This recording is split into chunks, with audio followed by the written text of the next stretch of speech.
Bien, gente, seguimos con este libro, Introducción al Estudio de la Criminología. Estamos en el capítulo décimo, la reacción punitiva estatal. Ya vimos su lejano comienzo, antiguas formas, el segundo punto, antiguas formas de reacción penal. El punto tercero, los comienzos de la pena privativa de libertad. 4, teorías de la pena. Y ahora vamos a entrar en la clasificación de las penas. ¿Sí? Vamos. Punto 5, clasificación de las penas. La primera distinción que se puede realizar entre las penas existentes en nuestro Código Penal se refiere al bien jurídico que afectan. Las penas privativas de libertad son las que causan la privación de la libertad ambulatoria mediante el encierro, como la reclusión y la prisión. 2. Del patrimonio pecuniarias afectan al patrimonio del delincuente, tienen esta naturaleza los pagos de una cantidad de dinero como la multa y la pérdida de instrumentos en el decomiso. Tercero, la capacidad de la capacidad son las que incapacitan para el ejercicio de derechos, empleos, cargos o profesiones. Inhabilitación. Las penas, según su autonomía, pueden ser principales o accesorias. Las principales pueden aplicarse solas y en forma autónoma, o dicho de otro modo, no están subordinadas a la aplicación de otras penas. En el artículo 5 del Código Penal se encuentran mencionadas y son las de reclusión, prisión, multa e inhabilitación. ¿Sí?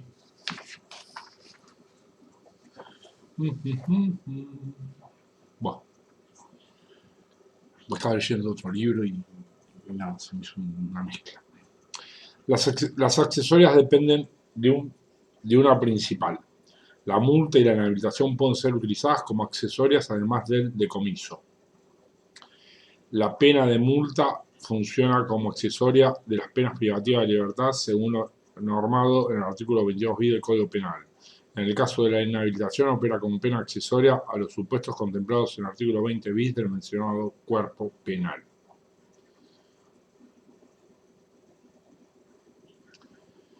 Según su método de aplicación puede distinguirse entre penas conjuntas y alternativas.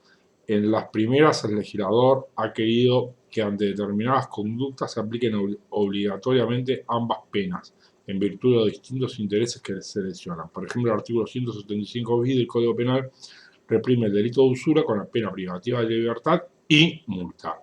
Las alternativas, a su vez, se excluyen entre sí, no pudiendo aplicarse acumulativamente. Por ejemplo, el artículo 165 del Código castiga con reclusión o prisión si con motivo u ocasión de un robo resultara un homicidio.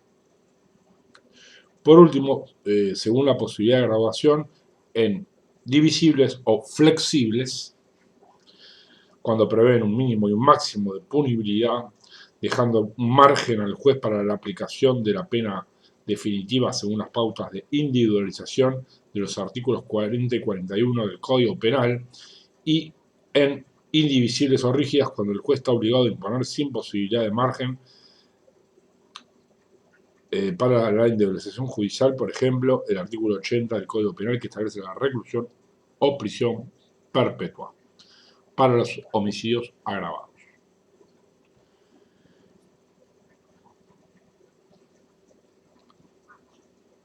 Generalmente mal llamados calificados, porque que un homicidio sea calificado solo dice que no es un homicidio simple. Porque no solo incluye los agravados, sino, digamos, los atenuados. El calificado, ¿sí? Por eso está acá bien, está muy bien el tema de homicidios agravados. Punto número 6. Individualización de la pena. Acá entramos en una caja de Pandora, pero bueno. La determinación de la pena que se corresponda con el hecho punible es en función del juez, es función del juez. Eso fue un furcio, no sé. Es en función del juez, no, es función del juez. y se trata de un acto sumamente complejo en el que no solamente se deberá exigir un monto en virtud de la adopción de penas flexibles, sino también la clase y el modo de ejecución de la pena establecida. Tradicionalmente se ha distinguido entre a. La individualización legal, la que realiza el legislador señalando la importancia y posición de un bien jurídico con relación a otro en la sanción de distintas clases de penas, a las cuales suele fijarse un mínimo y un máximo a fin de que el juez encuentre un marco legal al que debe someterse, imponiendo de modo límites a la discrecionalidad judicial. Abro paréntesis, Zaffaroni entiende que los mínimos son indicativos, ¿sí? Que un juez puede establecer una pena por debajo del mínimo legal. B. Individualización judicial. Debido al carácter abstracto y general que conserva la ley, corresponde al juez la individualización de la pena a fin de adecuar el caso concreto y al individuo en particular. Punto 6. C. Individualización ejecutiva. Se refiere a toda aquella medida relativa al tratamiento penitenciario, como la modalidad de cumplimiento y la ejecución de las penas privativas de libertad. Esta actividad debe estar a cargo de un órgano judicial. Juzgado de ejecución.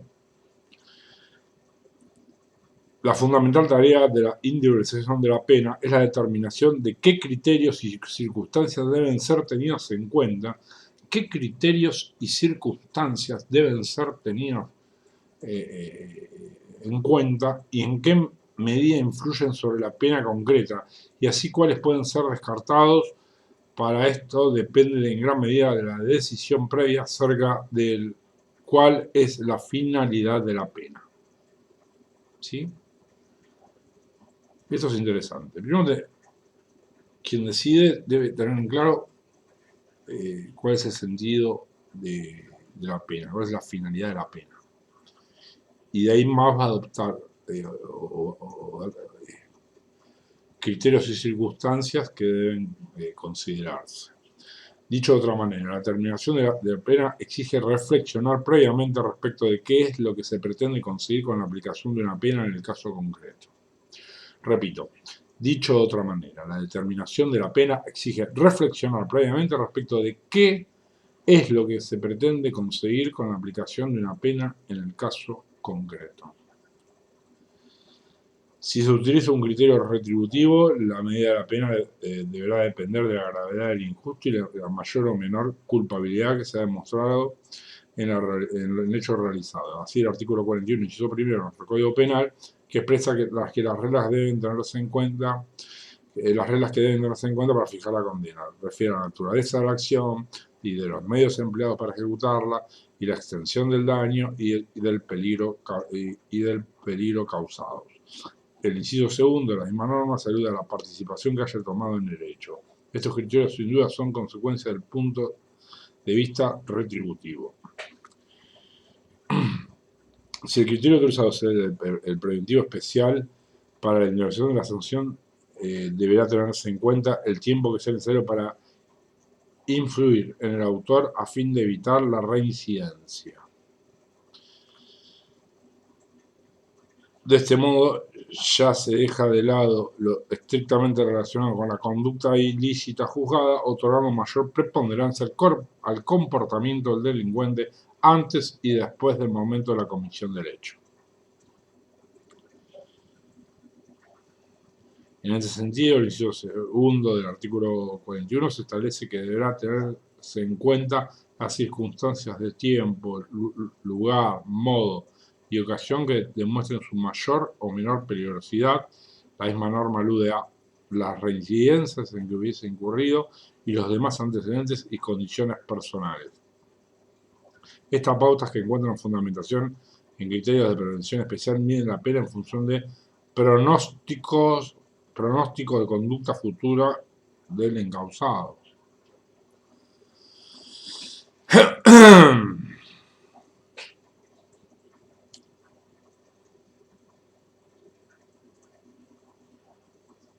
A veces el servicio meteorológico se equivoca.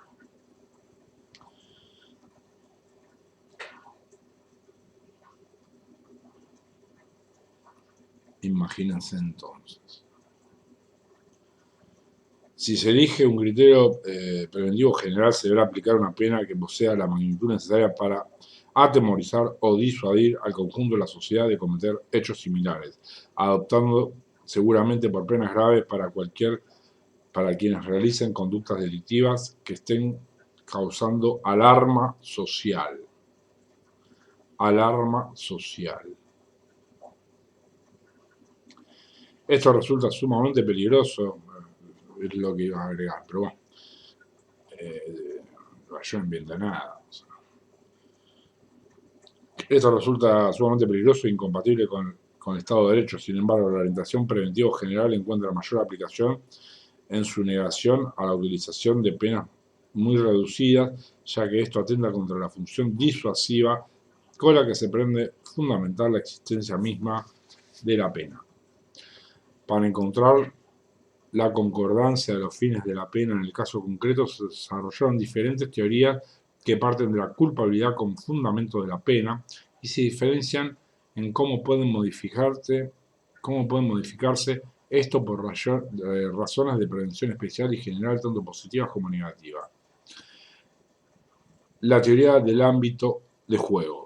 Esta teoría sostiene que no es posible ubicar la gravedad de la culpabilidad en un punto cierto y determinado dentro de la escala penal legal que reviste determinado delito, proponiendo entonces crear una especie de submarco llamado marco de la culpabilidad, en la que estaría delimitado en su parte superior por la existencia de un punto en la escala penal con la característica de que cualquier pena que se imponga por sobre ese punto no se encuentre adecuada a la culpabilidad, eligiendo el mismo razonamiento para encontrar el punto mínimo una vez constituido el marco de culpabilidad. Esto se denomina ámbito de juego y la pena debe ser fijada ahora si dentro de este marco, teniendo en cuenta fines preventivos en especial y de prevención preventivo, en especial de prevención especial. Teoría de la pena puntual. Esta teoría, en contraposición al ámbito del juego, sostiene que la culpabilidad es siempre una medida única y la pena correcta solo podría ser una. Mirá vos.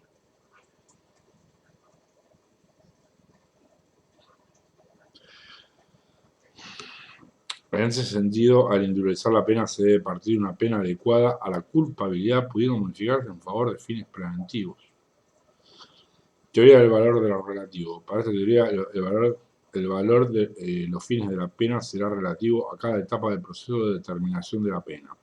Hacia los fines de la individualización de la pena se utilizarán criterios puramente retributivos, adecuando la culpabilidad a la gravedad del hecho.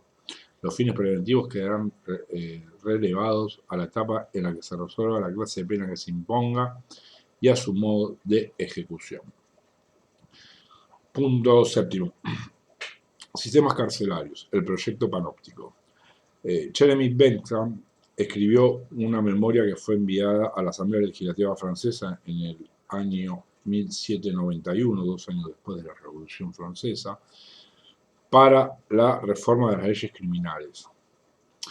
El proyecto de Bentham, pese al reconocimiento obtenido, nunca se llevó a cabo. Su idea no estribaba tanto en castigar el delito como en que con su sistema de visibilidad total se alcance cada acto diario del prisionizado. Ya hablé con anterioridad que este control impida no solo obrar mal, sino perder la capacidad y deseo de hacerlo. No es tan así. Recordemos que dijimos que en el epicentro del panóptico puede que no exista, no haya nadie. El tema, según Foucault, ¿no? Bien, vigilar y castigar. El tema es que el sujeto se sienta controlado. ¿Sí? Por más que no esté siendo vigilado ni observado por nadie. En el panóptico, cada uno, según su puesto, está vigilado por todos o algunos de los demás. Los reformadores del siglo XVIII creían que los individuos se habían virtuosos por el hecho de ser observados, que el sujeto se hiciera un vigilante de sí mismo. El panóptico se propone como un establecimiento penitenciario, o que también podría tratarse de otros ámbitos, para recluir a los presos con más seguridad y economía de medios, y a la vez trabajar en su reforma moral y proveer su subsistencia una vez cumplida la pena privativa de libertad. Dice Foucault que Bentham facilita a médicos, industriales, educadores y penalistas del siglo XVIII la solución a los problemas de vigilancia, la gran innovación para ejercer económicamente el poder.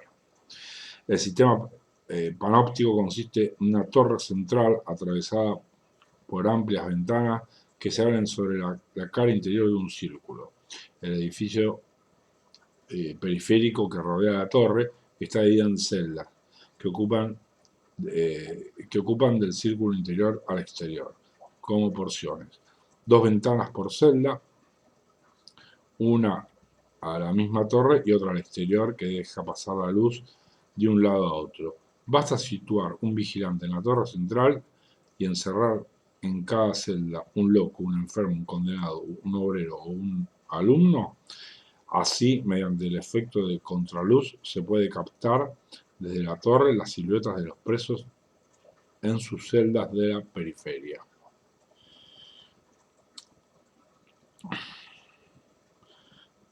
Creo que está citando Foucault, pero bueno, no importa. La seguridad interior estaría garantizada por la vigilancia total, la forma de celdas semejante a porciones de queso y el aislamiento de la torre central por el foso divisor. La seguridad exterior por el hecho de que se rodea el edificio con una zanja circular por aguas de desecho, y a continuación de la zanja un gran espacio dedicado a huerto rodeado por un muro circular. A continuación un nuevo muro cuadrado con cuerpos de guardia y las garitas de los centinelas. Este modelo penitenciario, si bien no se ha impuesto en forma pura, está insertado en la totalidad de las instituciones: escuela, manicomio, hospital, cárcel, fábrica. Visibilidad absoluta, vigilancia, control y corrección. Vigilancia, control y corrección. Punto octavo, sistemas carcelarios, antecedentes directos. Algunos autores sostienen que, más allá de toda cuestión crítica acerca de la pena de prisión como tal, es en su ejecución donde se expresan todos los problemas que lleva implícita esta sanción penal.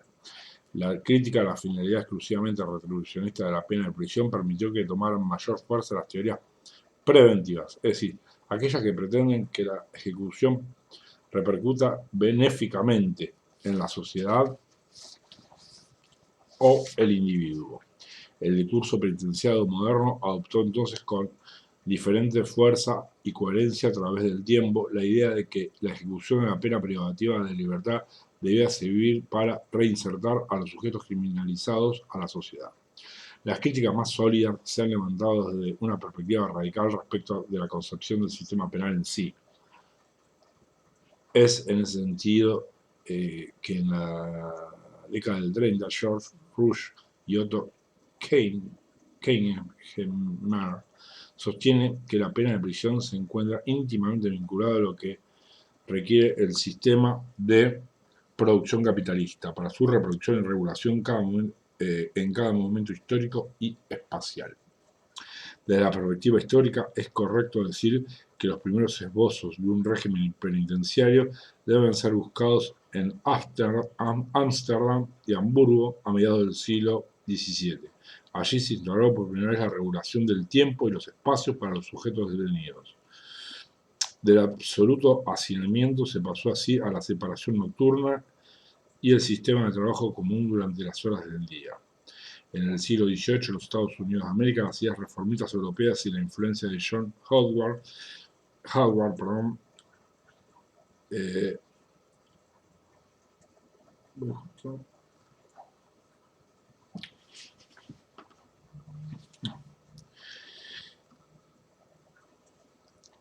redundó en lo que la Sociedad Penitenciaria de Filadelfia implantará un sistema que luego será conocido con el nombre de Filadélfico.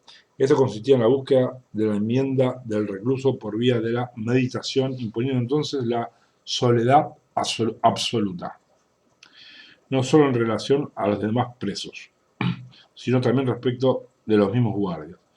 imbuido de un profundo espíritu cuáquero. Las consecuencias evaluadas por sus aplicadores fueron desfavorables.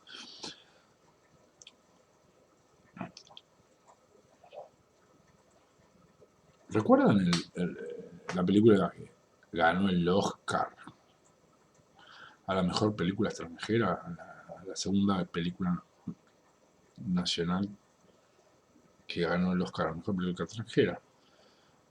El secreto de sus ojos, creo que se denomina. La primera fue La historia oficial. ¿Sí? ¿Cómo finaliza? Que, digamos, la pareja de la víctima encontró, secuestró y encarceló en su casa a quien fue declarado culpable de haber violado y matado a la pareja. Y lo tenía ahí, encerrado. Y Ricardo Darín, que era un funcionario judicial, lo va a visitar, no sé por qué cuestión, y sospecha algo raro, no sé, baja o a un lado, va por un lado y lo encuentra a este sujeto tras las rejas, en absoluta soledad, obviamente, una casa particular. A todo esto siempre el actor, creo que era Pablo Rago, le preguntaba a él, ¿qué pena le correspondería por el hecho que cometió? Y él siempre le decía perpetuo. Bueno, pero independientemente de ello, Darín se acerca y este muchacho enjaulado ilegalmente también se acerca hacia la reja y dice, por favor, dígale que me hable,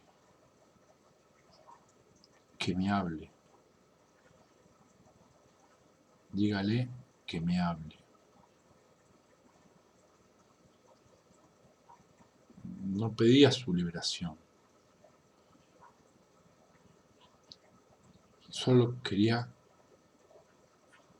que Pablo Rago, ¿sí?, le hable. ¿Sí? Interesante.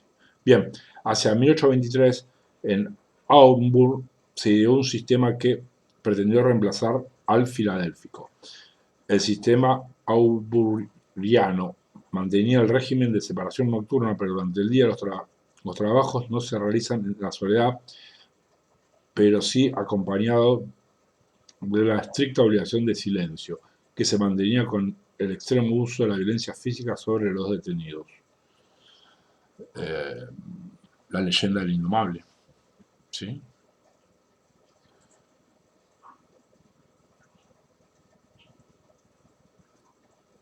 Esas eran películas.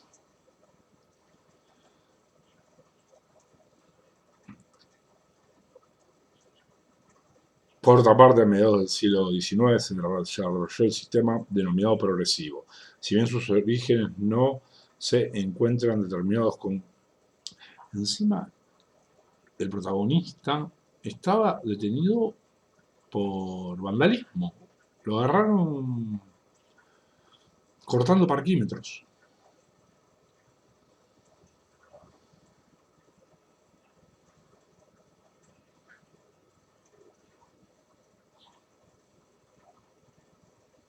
Es una película que recomiendo.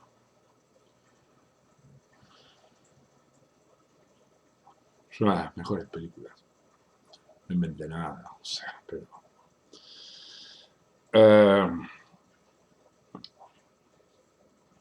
si bien por la parte del siglo XIX se desarrolló el sistema de ganado progresivo. Si bien sus orígenes no se encuentran determinados con suma precisión, puede identificarse tres fuentes. A. Las prácticas del coronel Montesinos en Valencia, España, hacia 1830. B. las de Alexander Maconochie y su sistema de marcas en Australia entre 1840 y 1844. Y C. Las modificaciones que el sistema mencionado anteriormente introdujera en Islandia, Walter Crawford. Este último sistema procuraba la corrección mediante el trabajo hasta la salida en libertad condicional. Sin embargo, con el tiempo se introdujo un periodo en el que el preso salía a trabajar en industrias durante el día para luego regresar a dormir en prisión como situación de semilibertad intermedia. Este sistema adoptará luego nuestra ley penitenciaria nacional y las actuales leyes de ejecución de la pena privativa de libertad nacional y de la provincia y de nuestra querida provincia de Buenos Aires. Bien, finalizado el capítulo. El próximo capítulo vamos a ver leyes, vamos a ver, leeré sencillamente el capítulo número 11, leyes de ejecución penal y alternativas a la prisión. Tengo ganas de hacerlo hoy. En este momento, veamos la hora. Creo poder lograr. Vamos, gente.